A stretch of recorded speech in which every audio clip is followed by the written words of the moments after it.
En esta clase introduciremos el concepto de integración como proceso.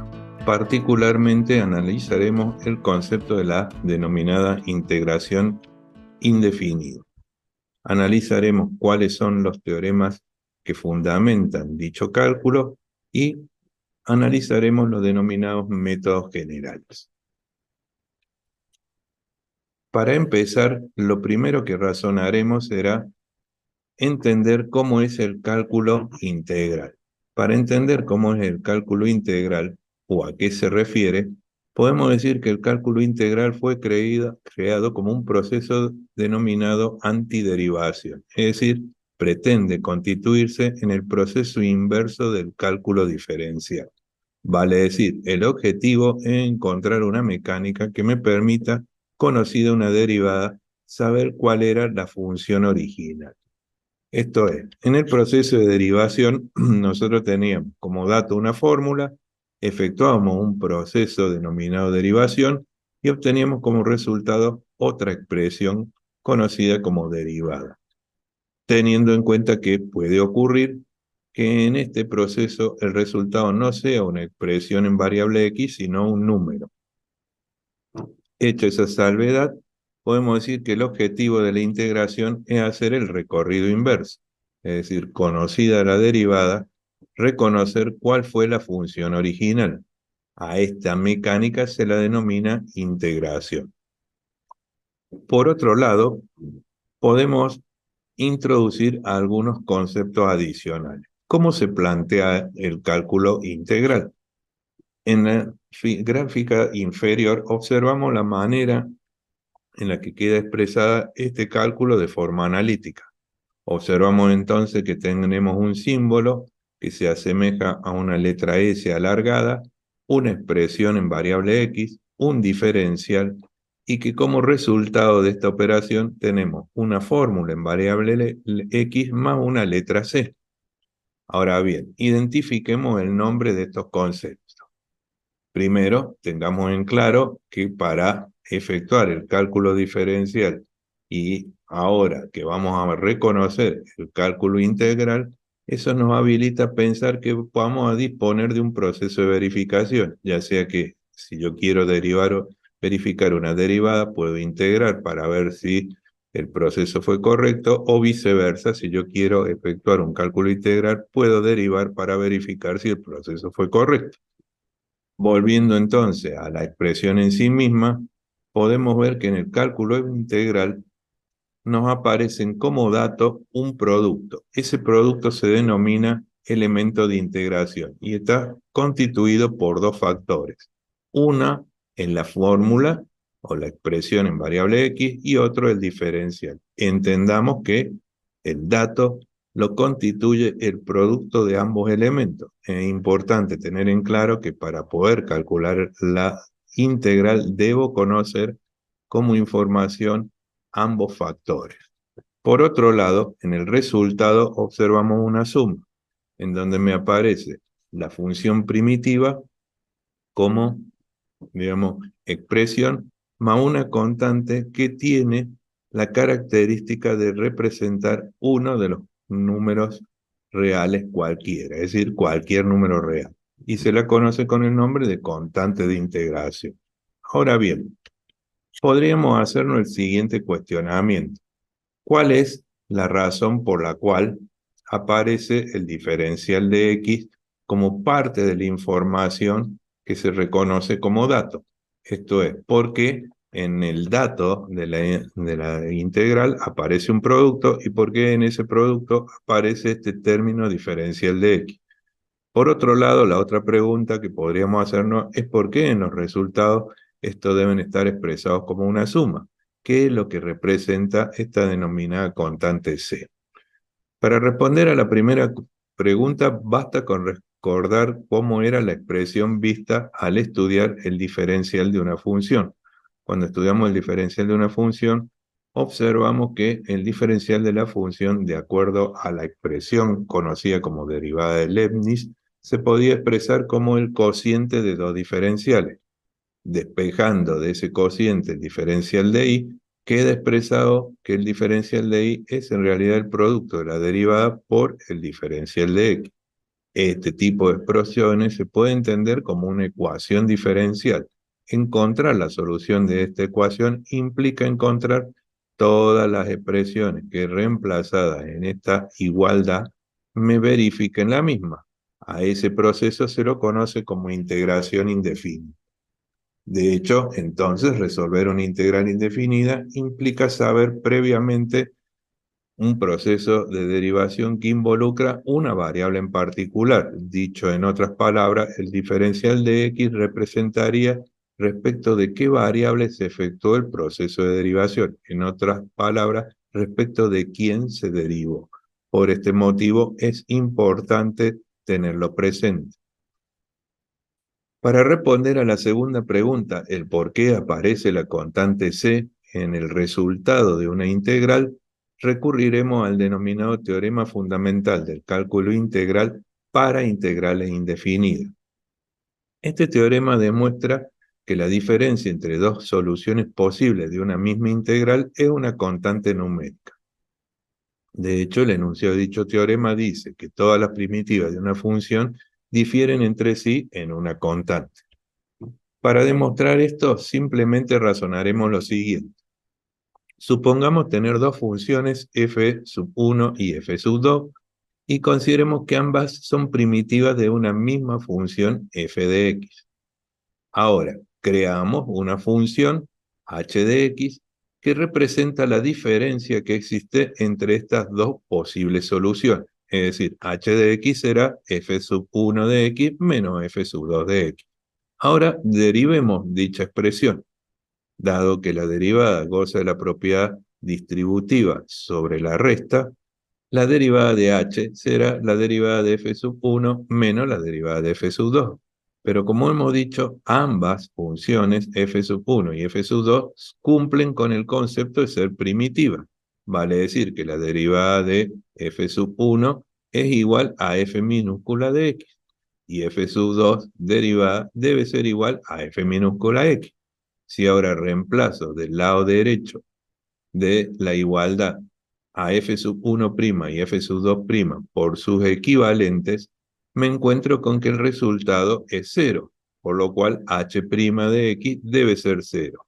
La única posibilidad de que una expresión tenga por resultado después del proceso de derivación el valor 0 es que se trate de una constante, con lo cual queda demostrada que la diferencia entre f(1) y f(2) es un valor constante. Esta situación es lo que me permite decir que al resolver una integral yo debo dejar en claro que existe la posibilidad de que la solución no sea única, sino que existen otras soluciones que difieren de la que yo he planteado en un valor constante. Por este motivo, denotaremos esta situación utilizando una letra C, denominada constante universal de integración. El término universal se refiere a que en realidad el valor de C puede ser el de cualquiera de los infinitos números reales.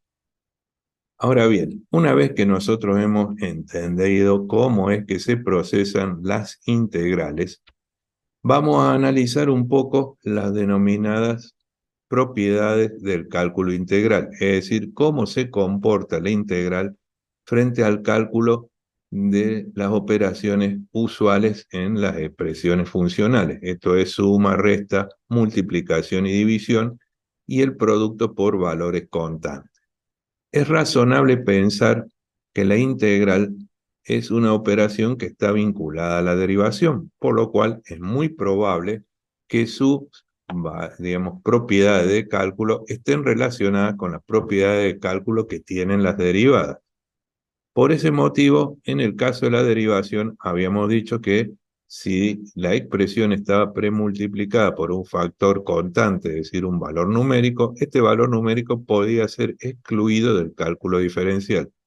Extendiendo ese concepto a las integrales, podemos decir que el integral de una constante por una función permite que ese valor constante fuese extraído del cálculo integral, es decir, fuera extraído fuera de la operación de integración. Por otro lado, dijimos que la derivada es distributiva con respecto a la suma y a la recta de expresiones. Por este motivo, extendiendo esto al concepto integral, podemos decir que la integral de una suma o resta es en realidad la suma o resta de las integrales. Es decir, la integral goza de la propiedad distributiva sobre la suma y sobre la resta. Ahora bien, ¿qué pasa con el producto y el cociente? Sabemos por el cálculo diferencial que la derivación no es distributiva ni con respecto al producto ni con respecto al cociente. Esto es, la derivada de un producto no es el producto de las derivadas y la derivada de un cociente no es el cociente de las derivadas. Es razonable pensar que entonces la integral de un producto no será el producto de las integrales y la integral de un cociente no será el cociente de las integrales. En el caso de la derivación, aunque no existía la propiedad distributiva, existían fórmulas que nos permitían calcular las derivadas de productos o las derivadas de cocientes.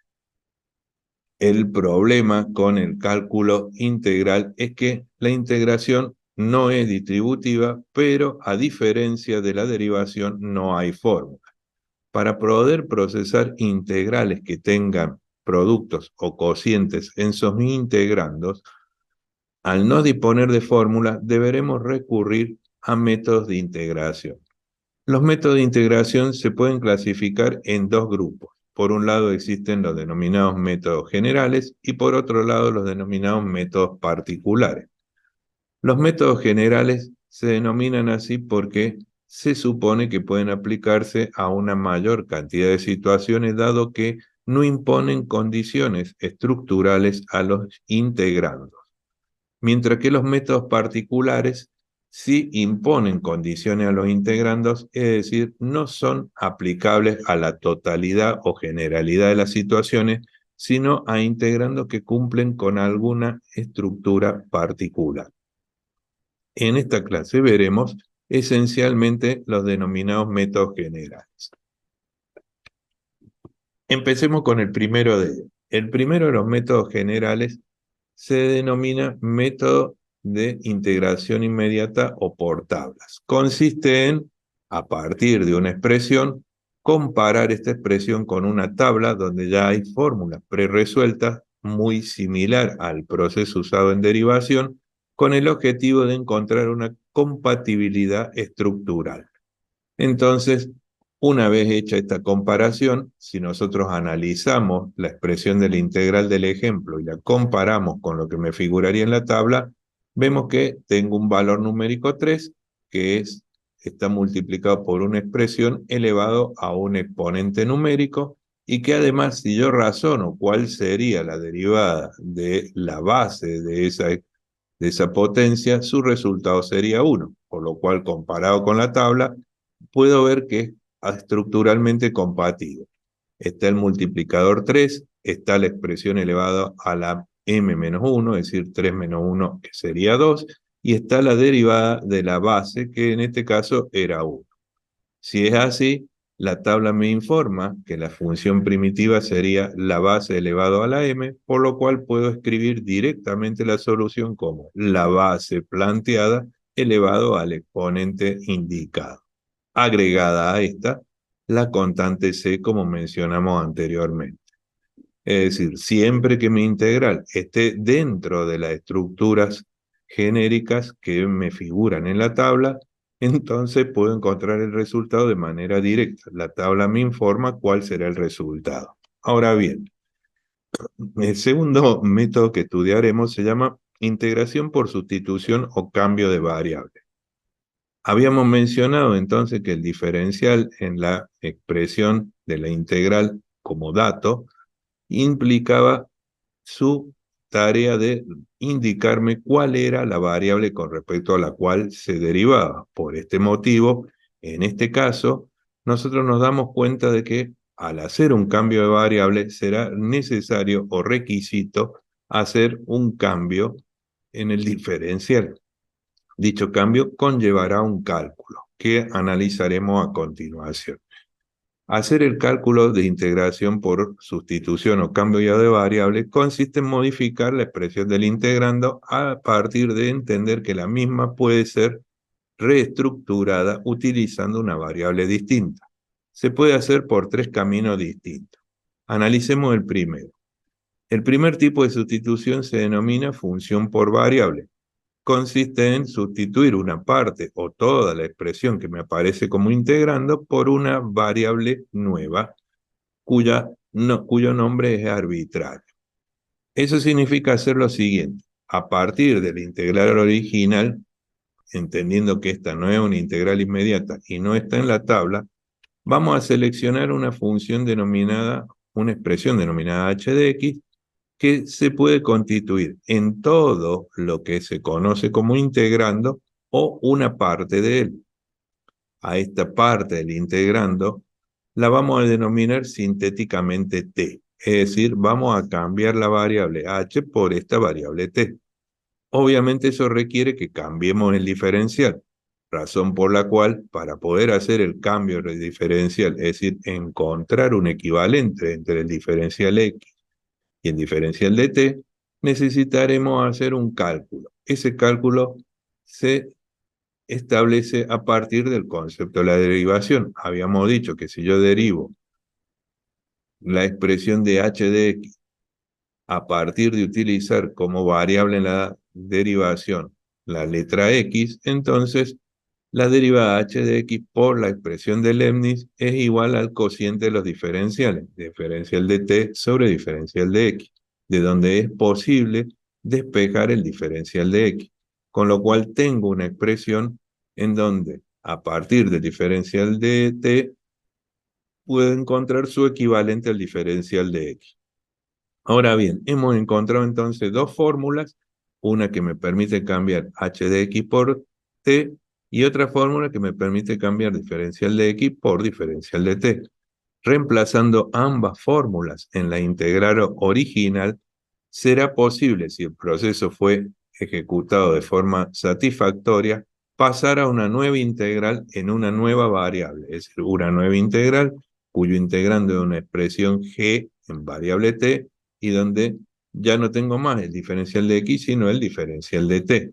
Es importante destacar que en esta nueva integral no debe aparecer la variable original x. Es decir, toda la expresión debería haber quedado transformada a algo exclusivamente en variable t. Se supone que si el proceso es eficiente, esta nueva integral en variable t estará en la tabla, por lo cual es posible resolverla y encontrar una primitiva g mayúscula de t. Bien, esta sería la mecánica básica de sustitución en una de sus tres versiones, sustituir una función por una variable. Las otras dos versiones son un poco más complejas. Analicemos cuáles son. Segunda posibilidad, que yo ejecute la sustitución, pero en este caso cambiando variable por función. Esto implica cambiar todas las letras X que yo tengo en mi expresión original a partir de la denominada fórmula en una nueva variable, es decir, en una nueva función. ¿Qué significará esto? Bien, supongamos, como hace un instante, tener una integral original. Esta integral no está en tabla, por lo cual decidimos hacer el siguiente cambio. Vamos a reemplazar a la función, a las letras x de la función f, vamos a reemplazar las variables x por una fórmula. Esta fórmula es una función m de t. Es una expresión diseñada específicamente para esto, para lo cual requiere tener un conocimiento certero sobre fórmulas y sus posibles derivadas.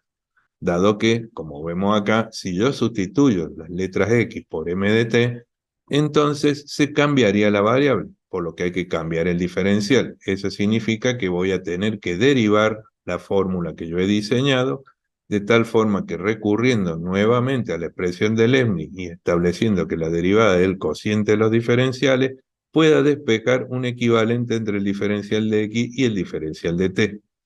Una vez que yo tengo estos dos elementos, mi fórmula diseñada y mi expresión para el diferencial, volvemos a la expresión de la integral original, reemplazando las x, con lo cual f se transforma en una función compuesta y al diferencial de x por el producto de el m' por diferencial de t. Como se ve, se trata de una expresión en principio más compleja que la original en una nueva variable t. Si el proceso fue efectuado satisfactoriamente, deberíamos poder encontrar esta nueva fórmula en la tabla de derivadas, con lo cual sería posible calcular la primitiva f de t. Y, obviamente, en la solución aclarar o incluir a la constante c. Este proceso, a diferencia del anterior, radica en una mecánica similar, pero más compleja, dado que hay que diseñar una fórmula. El tercer y último procedimiento alternativo sería el de reemplazar por función. Esto implica, conceptualmente, hacer el uso simultáneo de los dos procedimientos vistos precedentemente. Porque en este caso no vamos a reemplazar a x por una función, sino que vamos a reemplazar una fórmula en x por una fórmula en t. Esto sería entonces, a partir de la integral original, siempre controlando que la misma no se trate de una integral inmediata, encontrar una parte del integrando y reemplazarlo por una fórmula. Acá estamos reemplazando fórmulas por fórmulas, por lo cual no me sirve el concepto de aplicar directamente la derivada de Leibniz, dado que para poder hacer esa operación, es decir, para llegar al cociente de los diferenciales y encontrar una fórmula coherente para hacer la sustitución definitiva, necesito previamente explicitar alguna de las dos variables. Como tengo una expresión en t igual a una expresión en x, tengo en realidad dos alternativas. Puedo despejar x o puedo despejar t. Si despejo x y hago el proceso de cálculo que me indica la derivación a través de la expresión de Leibniz, tendré un cociente de diferenciales que me permitirá despejar el valor del diferencial de x y su expresión en relación al diferencial de t. Si al revés despejamos la letra t, el cociente de diferenciales cambia de orden y en este caso el despeje me dará un resultado diferente. No obstante, cualquiera de los dos caminos es viable, dependerá de la complejidad que tengan las fórmulas de m de t y de h de x. Una vez efectuados entonces estos cálculos y a partir de estas fórmulas de sustitución, volvemos a la integral original con la condición de que la nueva integral esté solamente expresada en variable t. Recordemos siempre eso, para que el método sea eficiente no deben quedar letras x en esta nueva integral, y se supone que esta nueva integral está en la tabla, con lo cual se podrá calcular el valor de la primitiva y agregarle la constante universal. Con lo cual vemos las tres alternativas disponibles a partir del uso de esta mecánica de sustitución. Es importante destacar que si prestamos atención a las soluciones que hemos obtenido, tanto en el primero como en el segundo, como en el tercer caso, las soluciones fueron expresiones en la variable t. Estas expresiones no son la solución que yo estaba buscando, dado que la solución original de la integral debería ser una primitiva en variable x y no en variable t. Por este motivo, no importa cuál de estas técnicas de sustitución hayamos utilizado, es importante tener en claro que para poder encontrar la solución definitiva de nuestro ejercicio, deberemos recurrir a un paso adicional denominado antisustitución, con el objetivo de retornar a la variable original x. Dependiendo en el caso o digamos, la técnica que hayamos utilizado en términos de sustitución, este camino de antisustitución puede ser más o menos sencillo, dado que en algunos casos tendremos la expresión correspondiente para hacer la antisustitución casi de manera directa y en otros casos deberemos calcular dicha expresión. Finalmente, veamos cuál es el denominado último método general, conocido con el nombre de integración por partes. Este método consiste básicamente en establecer una mecánica de cálculo para la integral que conlleva efectuar un desdoblamiento de la integral. De ahí es que se puede entender este nombre de por parte. Es como que desdobla el cálculo integral en el cálculo de dos integrales, en principio más sencillas de resolver que el integral original. Para poder entender cómo trabaja este método, diremos que a partir de una integral que no está en la tabla, siempre es conveniente revisar que dicha integral no sea de resolución inmediata. En la expresión que nosotros conocemos como elemento de integración, identificaremos un producto, pero en este caso al producto le vamos a dar digamos, un nombre diferente. Consideraremos que el elemento de integración es un producto, pero es el producto de un elemento u que constituye una función o una expresión en variable x por un diferencial de b.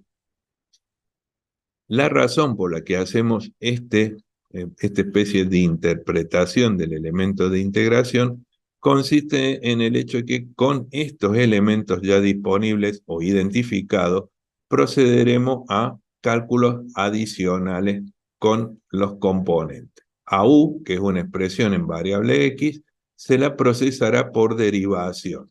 Es decir, lo que haremos es, entendiendo que u es una expresión en variable x, calcularemos la derivada u' de x, que se puede expresar como diferencial de u sobre diferencial de x.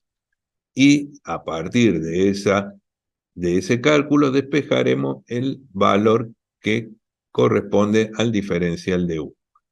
Por otro lado, algo de la expresión del integrando puede haber quedado disponible, y eso que quedó disponible multiplicado por el diferencial de x se procesará por integración. Esto es, integraremos a derecha e izquierda.